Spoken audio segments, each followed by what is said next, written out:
Welcome to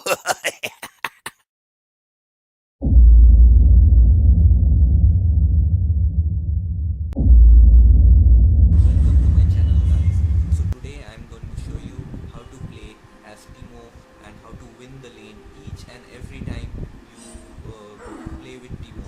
So as you can see, my opponent team has a Fiora top lane, a Syndra mid lane, a Tryndamere jungle, a Tristana ADC, and support. I think the support is Jace support. So they're fighting now. See, so they're fighting over there for the red buff, which makes no sense. It is just a time waste because in early game you have to rake up as much of experience as you can, but which is not the case here. Now you can see. So when you're playing as team, you need to poke and move. You just need to poke and move. Always remember when you're playing as team, early game, late game, any game, you need to poke and move. If you are someone who is habituated with playing, standing and hitting somebody, playing ADCs, fed ADCs, you're standing and hitting, you're playing Twitch, you're invisible, you're coming, you're hitting. Teemo doesn't work that way. For Teemo, you need to poke and move. So I'm going to show you advanced poking techniques today by which you can win lane for sure, and every time you go out there in the top lane, you just dominate the lane and help and cycle to other lanes and help your team win the early game. Now this is what happened. What is happening here? See, I'm not pushing up. I'm just concentrating on last hitting since I'm just level 2. So I at first I saw Fiora's power, how much damage she does to me. So I'm seeing that if I exchange with him, if I don't turn back and stand and engage with her, she will deal a huge amount of damage. So what I end up doing is I take this cannon minion so that the wave pushing towards me is not so much heavy. So you need to use your mind while playing as Teemo. So now the wave is pushing, I have a huge minion advantage and I am already starting to dominate my lane. So now all that I need is to keep this advantage, to be at a stable point where there is no problem dealing with Fiora or now see, one of the biggest advantage of freezing the lane near your tower is that uh, even if you are low at health, your mana will always be high because you are just concentrating on last hitting the minions, and you have no threats. You can stay for a large amount of time, which Fiora cannot, because I have already pushed the wave to my favor.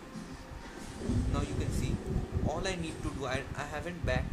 I will get my first item Leandries, and I will get a huge. Now she cannot lane against me because every time she comes here I will poke her. I will poke her, and I'm not backing. I'm not scared. You see, because I have a huge minion at my rescue. If Fiora crosses this minion line, the back line, she will take a huge amount of damage. Now you see, she comes to hit me. She ends up taking a huge amount of damage, which she doesn't from the minions because her minions also chase me. But now, as you can see, I have. She used her TP as well, and I have almost diminished her health again, and I'm poking like this. Now when you are showing emotes and your enemy is showing emote to you again, so this is a mental technique. You know that she will stay here and not return back to her base, so this is your advantage. See, she's staying, so you need to use these tricks also as Teemo. Whenever she is low, show her your emote, the friendly ones, because she will think that you are not harmful. Subconsciously she will think, her brain will start thinking that you are not harmful, and she will stay there. Now as she stay there, I'm just waiting.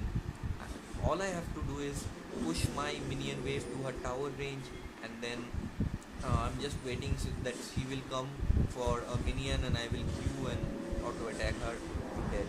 But she doesn't. She returns back, as you can see from the sound. I cannot give her any advantage at this point, so I also end up returning back.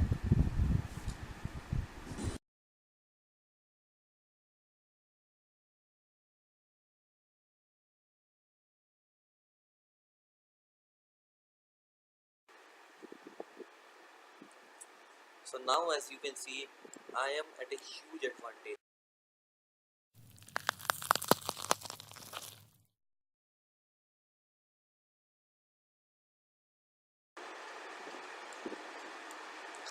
So now that I am at a huge advantage, I cannot let this go away from me.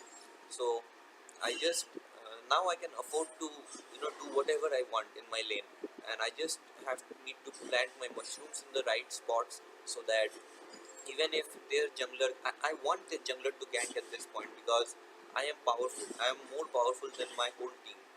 So I want the jungler to gank me instead of ganking any other lane. So what I do is I push my wave towards a tower and I wait that she will come here and see. As soon as she comes, I Q auto attack her and she is dead. So this is the re-entry damage. It burns your enemy, your opponent for a longer amount of time. Now I again freeze the wave in the middle. Uh, I beat, so I'm just setting up my mushrooms and I want their jungler. I desperately want their junglers to gank, so I'm pushing like crazy. Not like crazy because I want the wave to not to hit her lane and stay there where it is. Now, as soon as she comes, this is the most annoying spot when you are more powerful and carrying your lane as fuck. So this is one of the most beautiful spots for you and for your opponent. This is one of the most dangerous spots. Now you see, she comes to hit me, she hits the mushroom and she is gone. Now,